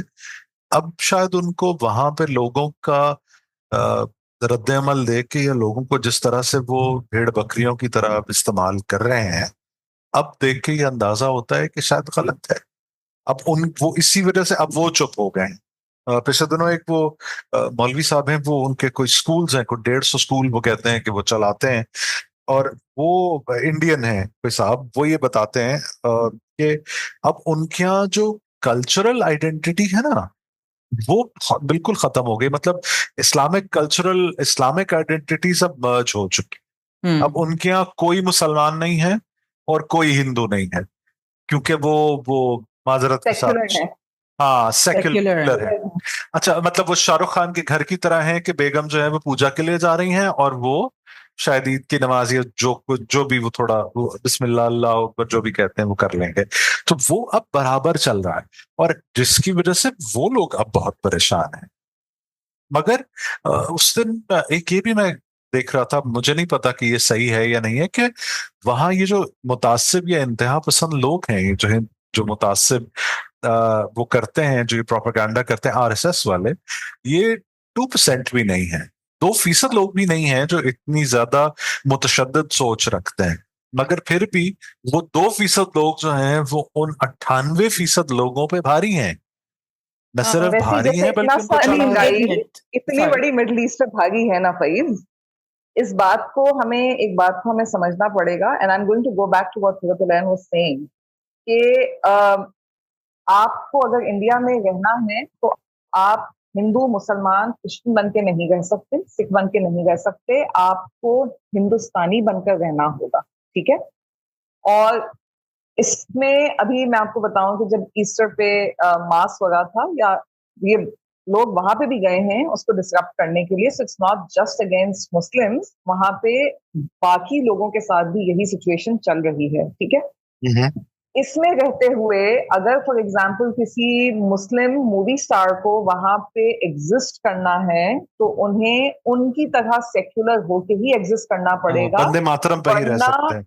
वरना अगर आपके पास आपके आधार कार्ड पे, आपके पासपोर्ट पे अगर मुस्लिम लिखा हुआ है तो इसी वक्त ये चैलेंज चल रहा है कि आपको कोई वहां पे घर किराए पे देने को तैयार नहीं है, जमीन बेचने को तैयार नहीं है. Rahila, the thing that I wanted to say basically was that their level of hate for Pakistan is across all economic levels, all of them. I mean, आपके पास मुझे याद है early 2000s में बहुत न्यूज़ उछली थी कि शबाना आज़मी और जावेद अख्तर को घर नहीं खरीद सकते मुंबई में क्योंकि मुसलमान हैं. लेकिन इस दफ़ा के उसमें जावेद अख्तर का स्टेटमेंट बहुत ही एंटी पाकिस्तान था. I think Muslims over there, especially prominent Muslims, have spent their entire lives trying to prove that they are Indian by not saying anything good about Pakistan, and they have now internalized it. I think they've internalized it to such an extent कि आप कुछ भी दिखा दें उनको, क्योंकि ये लोग तो पाकिस्तान आ चुके हैं. बहुत सारे इंडियन स्टार्स पाकिस्तान आ चुके हैं, हम लोगों से मिल चुके हैं, हमसे राब्ते में हैं. उसके बावजूद उनका ये एक जो फर्म चीज़ है कि पाकिस्तानी inferior है. I think that's a major thing. They believe that they're superior to us because, इनका GDP इतना high है, democracy है, उनके पास वो मसले नहीं है जो पाकिस्तान में हैं. वो लोग भूल जाते हैं, खुद अपना प्रोपेगेंडा इतना बिलीव करते हैं कि वो भूल जाते हैं कि गुर्बत कितनी है इंडिया में, inequality कितनी है इंडिया में. That at any given moment there are, tens of 20s of insurgencies, people who want to separate. They're separatists in India, especially along the northern border. Which is why they also don't believe that Kashmir is occupied. It is the most heavily militarized zone on earth, and they don't believe that Kashmir is occupied. And they believe always. फलस्तीन और मतलब माजरत इसी में अगर मैं शामिल करूं कि फलस्तीन और इजराइल में जो चल रहा है उसके बावजूद कश्मीर जो है वो उससे ज्यादा मिलिटराइज्ड है. ऑक्यूपेशन इतनी ब्रूटल शायद नहीं है जितनी इजराइल की है, लेकिन India is learning, right? India is learning from Israel every day. They are picking up like Mr. blueprint उठा रहे हैं और वही implement कर रहे हैं. Like Mr. Bilawal Bhutto Zardari said, the Timu version of Netanyahu. Oh my God, I can't believe I'm, Yes, but complimenting Bilawal. And on the GDP thing, I'm going to quote exactly what somebody in either the opposition or somebody in India mentioned, that after the 10th May situation, that if you remove the upper 2-3% elite, the GDP of India is way below the GDP of Pakistan. So you remove services 6% of them. Right. 6% of the top. So the 6% of the top, if you remove the Advanis and the Ambanis and the Ambanis, if you remove the 6%, so the rest of India is below the poverty line. Well, 60%. Right. The rest of India, 60% of India is below the poverty line. Right. With the no regular meals, and obviously, वो जो हम उनका मजाक उड़ाते हैं कि they don't have proper toilets. Right. Almost 60% of India, with including prominent states like Andhra Pradesh, मेरा ख्याल है, they do not have proper toilets. Right. अगर हम इस चीज को रिलेट करें, क्या हम इस चीज को रिलेट इस बात से कर सकते हैं कि जब भी मुसलमान हुकूमत में आते हैं तो ये हमारी रिलीजियस आइडेंटिटी, हमारे रिलीजन से हमें ये टीचिंग मिलती है कि आप जो आपके नीचे महकूम हो, आपने उनको तमाम सहूलत, you can not oppress them, you have to treat them as equal citizens. उनको आपको रिलीजियस आज़ादी देनी है, जो भी देना है. और जब भी कोई गैर मुस्लिम ताकत आती है इस पोजीशन ऑफ पावर में किसी मुसलमान हुकूमत के ऊपर, सो दे ऑप्रेस, चाहे वो कश्मीर हो, चाहे वो इसराइल हो. तो जितना मैं हिस्ट्री को देखती हूँ, स्पेशली अपने रीजन की, कि जब मुसलमान हुकूमत में आए तो उन्होंने हिंदुओं के साथ इतना बेहतरीन सलूक किया, उनको अपने साथ हुकूमत में जमा दी, और सच बात तो ये है कि उनसे शादियां करी. और एक बिल्कुल जो सही और गलत की बात मैं नहीं कर रही हूँ, लेकिन जो हुआ वो ये था कि एक ऐसा माहौल वजूद में आया जहाँ पे शब बारात भी मनाई जा रही थी और होली दिवाली भी मनाई जा रही थी. It was a very hybrid sort of a environment that they created. उससे कहीं ऐसा तो नहीं होता, और हम इसको मैं ये नहीं कहूंगी कि मैं रिग्रेट करूँ, क्योंकि तो हमारी रिलीजियस टीचिंग है कि आपने अच्छा सलूक करना है, लेकिन इससे ये जरूर होता है कि जो दूसरी कौम है जो मुसलमानों के ऊपर चढ़ के बैठी है ना, I would phrase this as a religious argument also, क्योंकि ये होता रिलीजन की वजह से ही है, वो आपसे बेहतर एक सुपीरियर आइडियोलॉजी के साथ आते हैं वो, कि हम तुम्हारे, क्योंकि जब आप वो गर्दन पे पांव रखते हैं तो वो सुपीरियर फील करते हैं, कंट्रोल फील करते हैं, जबकि जब भी हिस्ट्री में आप आज के मुसलमान बच्चे से पूछेंगे कि तुमने भी तो इतने साल इस रीजन में हुकूमत की है, तो उस बच्चे के दिमाग में वो आइडेंटिटी अब जिंदा नहीं है बिल्कुल भी, क्योंकि जब हम हुकूमत करते हैं तो हम उस तरह हुकूमत नहीं करते जिस तरह दूसरे लोग करते हैं। हुकूमत करते हैं। देखो फर्क है हुकूमत में और जिम्मेदारी में। मुझे रोजे अव्वल से ये जो हम लफ्ज यूज करते हैं हुकूमत का, ठीक है ना, ठीक है, ये this could be your translation for government, but the fact is that I disagree with the term hukumat altogether, because then technically you have a hakim and a mehkum, and I have a problem with that, because आपको ये बात समझनी पड़ेगी, और ये एक mindset overall सबको समझना जरूरी है कि जब आपके पास कोई ओहदा आता है, उस ओहदे में सबसे बड़ी चीज, सबसे पहली चीज जिम्मेदारी है, इंटाइटलमेंट नहीं है, ठीक है। अच्छा, अब हम जब ये बात करते हैं सुपीरियरिटी की, तो इस बात को समझो कि एक चीज जो आपके अंदर इनग्रेन की गई है इन द कास्ट सिस्टम, वो आपको एज इट इज ये बता देती है that if you are for example a Shudra और a non Hindu, then you are not suppose to be anyone जिसकी बात सुननी चाहिए, क्योंकि आप एक लोअर कास्ट हैं, क्योंकि आपने पिछले जन्म में ऐसा कुछ बुरा किया है जिसकी आपने इस जन्म में हर सूरत आपने उसकी भरपाई करनी है, and if you get better then you can come back in another caste, ठीक है। अब ये आपके अंदर भरा हुआ है। अच्छा, ये ऐसा नहीं कि सिर्फ उनके अंदर भरा हुआ है, you will find that a lot of people within the interiors of our country have this problem with non-Muslims as well, ठीक है। ये मसला आपके अंदर, ये प्रॉब्लम हिंदू मुसलमान का तो है, जो भी है, ये इंसानी एक फतूर है दिमाग का कि आप अपने, और ये समझते नहीं है लोग। अगर फॉर एग्जाम्पल हम रिलीजन की बात करें, इस्लाम के अंदर in the last sermon the profit was very clear, किसी अरबी को किसी अजमी पे, किसी अजमी को किसी अरबी पे कोई फौकियत हासिल नहीं, किसी जेंडर को नहीं है किसी के ऊपर फौकियत हासिल। The only thing that is going to make you better is going to be your तकवा। नाउ व्हाट डज तकवा मीन? तकवा इज बेसिकली टेलिंग यू कि इस्लाम के अंदर आप जब तक अपने इखलाक को बेहतर नहीं करते, अपने ईमान को बेहतर नहीं करते, तब तक आप, और उस पे उसकी भी जजमेंट अल्लाह ताला के पास है, इंसान नहीं जज कर सकता। ये जो हम यहाँ पे पासपोर्ट कंट्रोल ऑफिसर बन के बैठ जाते हैं ना, कि पहले तो पासपोर्ट ही नहीं मिल रहा है मुसलमान होने का, उसके बाद इमिग्रेशन ऑफिसर बन जाते हैं कि जन्नत जाएंगे या नहीं जाएंगे। Conversation, I mean who is deciding that? Who is deciding that? The other day in one of the conversations that happened was कि जी फलाना शख्स जो है वो नॉन मुस्लिम है, वो जन्नत जाएगा या नहीं जाएगा? तो जवाब देने वाले मौसूफ ने कहा मुझे तो ये नहीं पता मैं जाऊंगा या नहीं जाऊंगा। Exactly.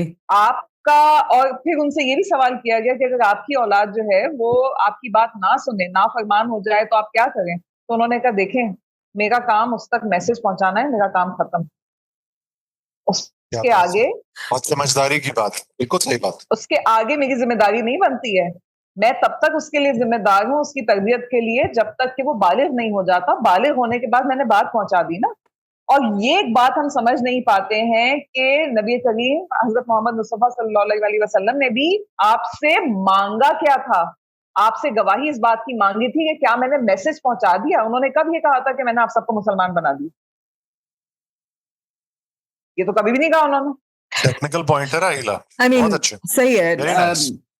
I agree with Qurat कि हमारी मुसलमानों की हुकूमत was not as oppressive perhaps, and is in fact there's huge amount of evidence now, क्योंकि ये तो erase कर दिया था ना ब्रिटिश ने, जब ब्रिटिश थे तो they erased our history and made sure that we didn't remember or don't know these things, and completely subverted it so that it appeared that Muslims were, colonizers the way they were. There's been no colonizer in the world the way the British have been.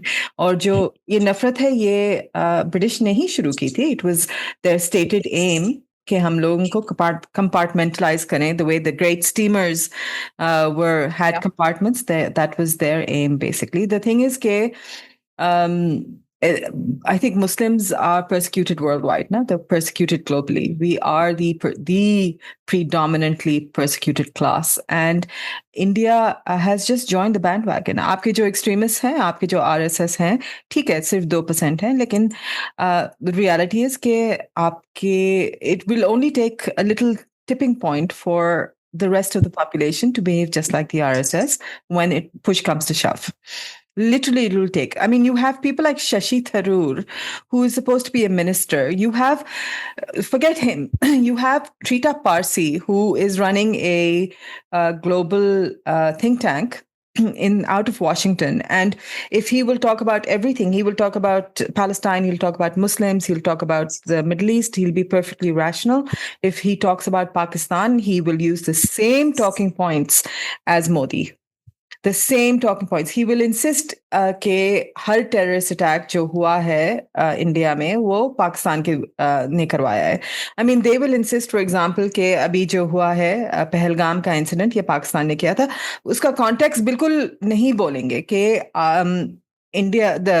Kashmir is occupied and Kashmir is brutally occupied, and there is a resistance, a legitimate resistance within Kashmir that may be using terrorism as a way to draw attention to their plight because India has subdued it on all international platforms.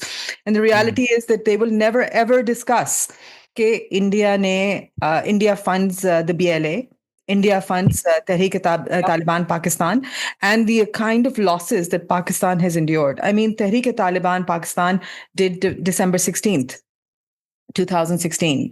Did the army public school bombing, or अभी तो फिर army public school bomb के बस की bombing attack हुआ था. Yeah, those are Indian sponsored terrorist attacks in Pakistan, killing our children, and nobody talks about it. And उसके बावजूद I think मुझे सबसे ज़्यादा दुख ये होता है कि इन चीज़ों के बावजूद हमें मालूम है, हम लोग इसके बारे में बात नहीं करते हैं, हम लोग अपने अवाम को नहीं बताते हैं, और फिर हमारी अवाम उन्हीं की कंटेंट कंज्यूम करके समझती हैं कि हम लोग टेररिस्ट हैं, और वो इतने बेहतरीन मुल्क है. एंड आई थिंक हमें एज अ नेशन हमें डिसाइड कर लेना चाहिए कि हाँ ठीक है, दोस्ती अपनी जगह, और हम लोग हमारा ध्यान नहीं है इंडिया की तरफ से, वो भी अच्छी बात है, लेकिन can we please stop consuming their propaganda? Can we please stop believing their propaganda? ये सिर्फ अगर कंजम्पशन की बात ही ना हो, मतलब सिर्फ खाने की बात ना हो या उनको सुनने की बात ना हो, कम से कम मेरे हिसाब से एक जमाने में हमने सबसे पहले पाकिस्तान कहना शुरू किया था. सबसे पहले पाकिस्तान ना हो तो कम से कम पाकिस्तान हो तो ना. आप शख्सी मोहब्बत में या आप शख्सी हिसाब में इतना ज्यादा शामिल हो जाएं, या इतना ज्यादा सरनगू हो जाएं, इतने ज्यादा आप सबवर्ट हो जाएं कि आपको कोई एक शख्स मुल्क से बड़ा लगना शुरू हो जाए, किसी भी हाल में हो, कोई भी हो, आपको एक शख्स मुल्क से बड़ा लगना शुरू हो जाए, और आप उसकी मोहब्बत में जो है वो सब छोड़ दें, सारी चीजें छोड़ दें, आप अपने मुल्क को उसी तरह से आप बुरा कहना शुरू कर दें, और आप ये समझें कि आपके मुल्क में क्योंकि कुछ नहीं होता, और क्योंकि कुछ हो नहीं सकता, और क्योंकि कुछ नहीं है, और सिर्फ इसलिए नहीं कि एक वो शख्स नहीं है. अब इस शख्स की जगह, अब आप इसको शख्स जो मैंने लफ्ज का, आप इसको काटिए और इसकी जगह किसी भी सियासतदान का नाम इसमें शामिल कर दीजिए और वो हो जाएगा. मतलब शुरू से लेके अभी तक, कल परसों तक भी, आप जिसका भी नाम इसमें शामिल कर दीजिए, जब आप मोहब्बत में इतने अंधे हो जाते हैं कि आप अपनी जो शनाख्त है आप उसे ऐसे भूल के बैठे हैं कि आपको समझ में नहीं आ रहा कि ये मुल्क फिर भी है, इसका आप पे हक है, आपका इस पे हक है, बहुत ही बिल्कुल है, इसमें कोई शक नहीं है, ये बहुत अच्छा मुल्क है, इसका आप पर हक, हाँ, और बहुत बेहतर है. मतलब जहां आप रह रहे हैं, खा रहे हैं, पी रहे हैं, मतलब अगर मुझे हजारों मिसालें देनी पड़े तो मैं एक मिसाल दूं कि आपने आम चखे पिछले. एग्जैक्टली. जामुन बात इसमें 2 points that I'd like to make here. मीठे वाले, ओके, तो बहुत खट्टे. सॉरी, 2 points बनाओ.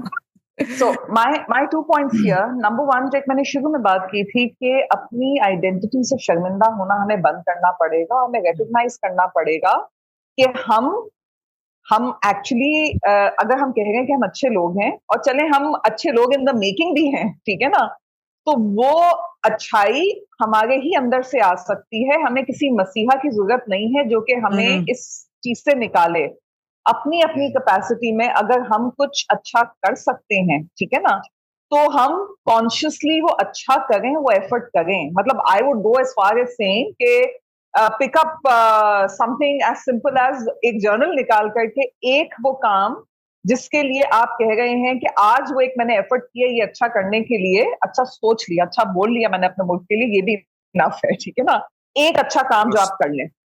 दूसरी बात ये है कि देखें, ये जो एक हमारी मेंटल स्लेवरी है ना, हमें इससे बाहर निकलना पड़ेगा। अभी कुछ सालों पहले 2 बच्चों के बीच में एक कॉन्वर्जेशन हो गई थी और दो इसी सूबे के 2 अलग अलग पॉलिटिकल पार्टीज के जो थे वो सपोर्टर्स थे, जिनमें से एक से मैंने ये कहा कि देखें, एक अरसे तक जब आपकी और जब उनकी लड़ाई मैंने किसी तरह खत्म करवाई और मैंने कहा साइड पे हो जाए, इट्स ओके, इट्स ऑलराइट, एक बच्चा उसमें बहुत ज्यादा जज्बाती हो गया और मैंने उनसे एक बात की कि देखें, जमहूरियत के जिस अलम को लेकर के आप ये पार्टी आगे निकली थी ना, जब उसके बाद हम कह रहे हैं कि जमहूरियत में आपका लीडर भी एहतसाब में आ सकता है, उसकी जिम्मेदारी है, तो आपको इस बात को तस्लीम करना पड़ेगा। अगर वो एक नया फ्यूडल लॉर्ड बन जाता है और उसकी कही हुई बात को कोई पलट के कोई कुछ कह नहीं सकता, तो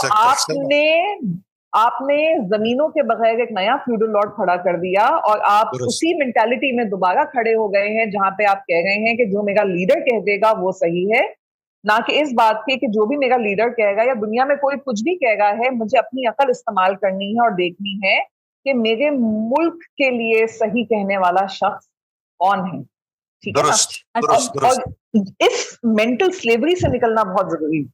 अच्छा, ये जो बात मुझे समझ में आ रही है इस पूरी जो आप सियासी एंगल से बात कर रही थी, मुझे ये बात समझ में आ रही है कि जो इंडियन कंटेंट है वो ना सिर्फ प्रो इंडिया है, इट इज एंटी पाकिस्तान, जिसको हम कंज्यूम कर रहे हैं, राइट? वो आपके मुसलमान, वो not just anti Pakistan, it is anti Muslim, चूंकि वो अलाउद्दीन खिलजी का कैरेक्टर लेते हैं और उसको एक इंतहाई खतरनाक विलन की तरह पोर्ट्रे कर देते हैं।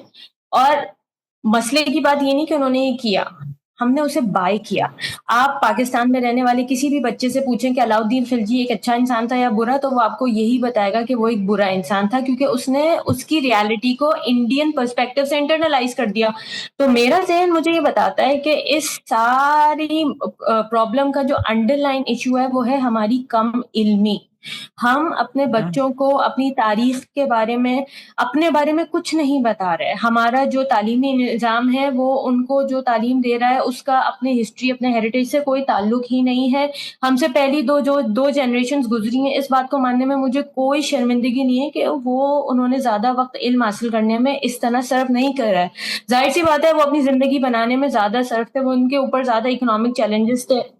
हम वो प्रिविलेज्ड जनरेशन है जिनको घर मिल गया, खाना मिल गया, तो अब हम दीज हायर ऑर्डर चीजों के बारे में सोच सकते हैं। तो मेरे ख्याल से सबसे जरूरी काम इस वक्त ये है कि आप खुद इल्म हासिल करें, एक किताब उठाएं, कुछ चंद बेसिक किताबें जो आपको बता देंगी कि 400 साल पहले आप क्या कर रहे थे। आप विलियम डैलिरिम्पल की लास्ट मुगल उठा लें, आपको कम से कम पिछले 400 सालों का पता चल जाएगा आप कौन थे। जो सारा मेरा जो सबसे बड़ा पॉइंट आता है वो ये है कि जो इंडियन मीडिया सब कंज्यूम कर रहा है वो एक खाली दिमाग यहाँ बच्चे बैठे हुए हैं जिनको कुछ नहीं पता वो कौन है, कहाँ से आए, जो अपनी रिलीजियस आइडेंटिटी पे, कल्चरल आइडेंटिटी पे शर्मिंदा हैं, जिनके लिए जो हमने बात करी शुरू में मॉडर्निज्म वेस्टर्निज्म है, वो भी शायद वो इंडिया से ही पिक कर रहे हैं, क्योंकि इंडियन सोसाइटी को में यही भेड़ चाल दिख रही है, हो चुकी है, वो उस तरफ जा चुकी है, वहां भी हो चुकी है, हम भी उसी रास्ते पर हैं। It is paramount right now that we, और हमारी बात से एक बात बहुत साफ जाहिर हो रही है कि we are what we consume. तो अगर हम ऐसा कंटेंट जनरेट करें जो हमें, हमारे बच्चों को, हमारे नौजवानों को और हमारे बुजुर्गों को करेक्ट करे, हमारे बच्चों को इन्फॉर्म करे कि we are better than what we think we are. Our past has been glorious. We as rulers were phenomenal. हमने लोगों को इस तरह ट्रीट, हम वीक नहीं थे कि हम लोगों को अच्छा ट्रीट करते थे, we were strong, we were in power, yet we always chose to be kind. Our kindness should not be perceived as a weakness.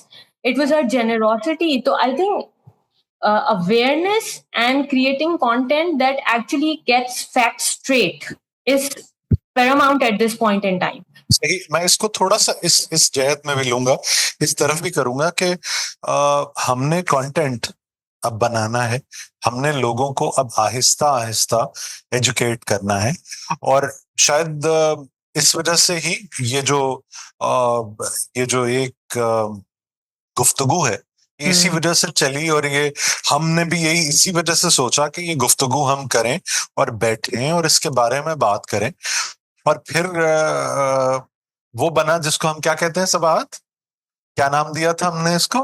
कव्वे।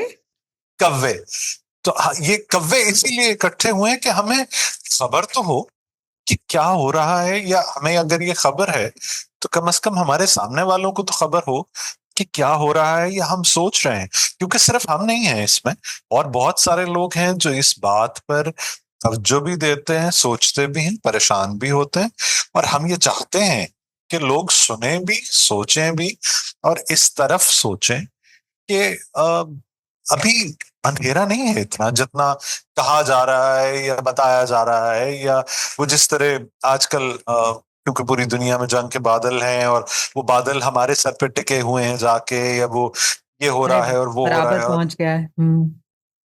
जिंदगी जो है वो सबकी अजीरन है, तो पाकिस्तान की फिर अजीरन होनी शुरू हो जाएगी। अरे भाई, जब जिंदगी अजीरन होगी तो देखेंगे। मतलब अब वो एक सोच जो है, उस सोच से बाहर आने के लिए या उस सोच से बेहतर होने के लिए कव्वे इकट्ठा हुए, है ना सबात? बिल्कुल।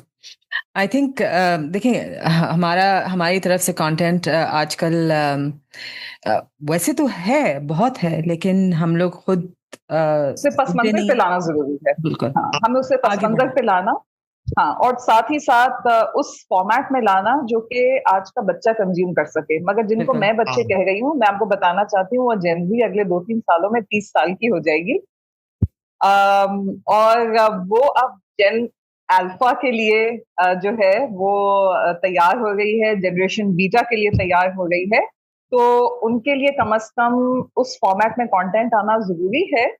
देखिए, ये मैं वापस जाऊंगी सर सैयद अहमद खान की उस बात के ऊपर कि हम आजकल बच्चों के कंटेंट को देख के कह रहे हैं भाई ये किस तरह का कंटेंट बन रहा है, मतलब सारा वक्त वो लगे हुए हैं, get ready with me, this that whatever, but the fact is this is the format that they like, then उनसे उनके तरीके से जाके बात करना जरूरी है, ताकि वो और आप किसी एक दरमियाने पॉइंट पे आकर के उस बात को समझ सकें। अगर हम अड़े रहें कि हमें कंटेंट वैसा देना है जैसा हम देना चाहते हैं क्योंकि ये सही है, तो शायद हमारा कंटेंट हमारे साथ ही फना हो जाएगा। और हमसे मुराद मेरी कव्वे नहीं है, हमसे मुराद हमारी वो तमाम लोग हैं, हम जैसे बहुत लोग हैं, हम तो शायद बहुत मामूली लोग हैं, मगर हम जैसे बहुत से लोग जो चाहते हैं कि पाकिस्तान में जो कुछ अच्छा हो रहा है उसको लोगों के सामने लाया जाए। बहुत कुछ अच्छा हो रहा है, बिल्कुल ये, और जो हो चुका है उसको भी सामने लाया जाए, मगर सही तरीके से, जैसे खुरतुलैन कह गई, सही तरीके से। आई मीन, आई थिंक पहला तो चैलेंज तो यही है कि पाकिस्तानी कंटेंट आगे आए और इंडियन और वेस्टर्न कंटेंट को रिप्लेस करें। I mean, your entire elite is westernised and your entire middle and lower middle class is Hinduised basically ना। आपका कोई perhaps upper middle का एक तबका है which is पढ़ा लिखा और उनके पास historical knowledge भी है, लेकिन वो इतना छोटा तबका है, इन्ना सा। मैं आपकी बात में से बात थोड़ा सा एडिशन करूंगी कि जिसको आप हिंदुआइज्ड कह रही हैं, उस तबके को शायद पता भी नहीं है कि वो हिंदुआइज्ड है। उनको नहीं मालूम है, उनको नहीं मालूम है। ये अपने cousins थे, this is from like the 90s, who would be using Sanskrit in their daily language instead of Urdu. और बहुत सारी जगह हम हिंदू रिलीजियस ट्रेडिशंस को अपना कल्चर समझ के बहुत रिलीजियस लोग फॉलो करते हैं। सही बात है। So a lot of time it is very religious people who are very Hinduized. Yes. But they are unaware of it. Yeah. बिल्कुल यही बात है. I mean, बिल्कुल यही बात. देखें, but you see, you cannot completely change that, and you should not. The aim is not कि हम लोग जो उनका culture है, हो सकता है कि हर दूसरे culture में बहुत मुख्तलिफ चीजें हों, लेकिन इसका मतलब नहीं है कि वो बुरी चीजें हों. हमें ये recognize करना चाहिए. I'm a very anti-colonial person right now, especially since the whole genocide started against Palestine. My aim to decolonize is like huge, but I have to recognize that as much as I might hate the white man, there are certain things that we can learn from them, and I don't want to give that up. और इसी तरह हमको इसके बारे में भी सोचना चाहिए कि हो सकता है कि हम लोग इंडिया से भी चंद चीजें, अच्छी चीजें सीख सकते हैं. लाजमी. We could learn. We could start from loving our country with all its flaws. Seriously. And instead of being polarized, just having that choice out for our awam, that instead of having content, for example, या कोई भी चीज, कोई भी culture का सिर्फ यही एक पहलू है, giving them, equipping them with enough information and knowledge कि नहीं, ये भी available है. Now you have a choice. You always have a choice. That's by the way, that's my mug. You always have a choice. Oh, nice. And you make your choices based on what you believe is correct. ये जो एक thought process है जो कहता है कि जी head and heart के बीच में आप balance ले आएं, इस information को देना बहुत जरूरी है. And I think I feel it's a responsibility we should be. और मुझे ऐसा लगता है कि इन चीजों के लिए जो Gen Z और millennials, ये जो नए लोग हैं, ये they are much more open as compared to the older ones. Yeah. Way more. I am proud of these children because एक चीज, ठीक है, आप कहते हैं बच्चों में लाख बुराइयां हैं, वो तो जनरेशन गैप के ऊपर 100 बातें इंसान करता है. एक चीज जो इन बच्चों के बारे में बेहतरीन है वो ये है, इन्हें अपनी बाउंड्री सेट करना आता.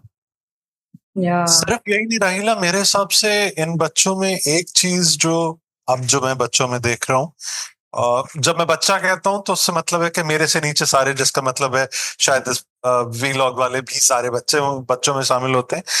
मैं ये देख रहा हूं कि पाकिस्तानियत आहिस्ता आहिस्ता, या कम से कम एक पॉजिटिविटी जरूर है, एक मुस्बत रवैया है, और वो मुस्बत रवैया जो कि मैं कभी नहीं सोचता था, ये शायद मेरा कभी ना हो, उस मुझसे ज्यादा इस वक्त भी मुझसे ज्यादा मुस्बत ये बच्चे हैं, जिसकी वो जो इकबाल ने कहा था ना, वो जरा नम हो ये मिट्टी तो बड़ी जरखेज है साकी. तो मेरा ये ख्याल है कि मिट्टी वाकई नम होना शुरू हो गई है, और बहुत मतलब वो बच्चे जिनको मैं ये सोच भी नहीं सकता था कि जो मुझसे ये कहेंगे कि या मुझे इस तरह की मुस्बत चीज उनकी तरफ से मिलेगी, उनकी तरफ से भी मुझे मुस्बत चीजें नजर आनी शुरू हुई हैं. हम अगर उसको पनपना या उसको बढ़ावा देना, वो हमारा काम बनता है.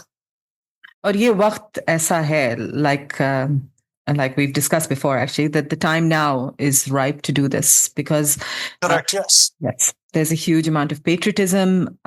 There's a high that we are riding at the moment, and this is the ideal time to suddenly pop up. And also the Western imperialism and colonialism has been absolutely exposed. Yes. So I think now is a great time to capture these kids who are fascinated by the West, who and they're calling out the West. Yeah, they're calling out the West now, which is super. Absolutely. Thank you for Palestine.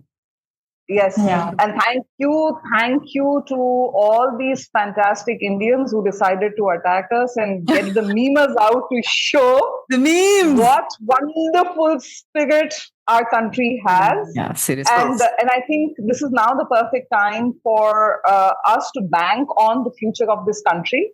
And on that note, I think we should now end this conversation. Yes. Until next time. So, yes, and I'd like to say Pakistan Zindabad. Pakistan Zindabad. And free Palestine.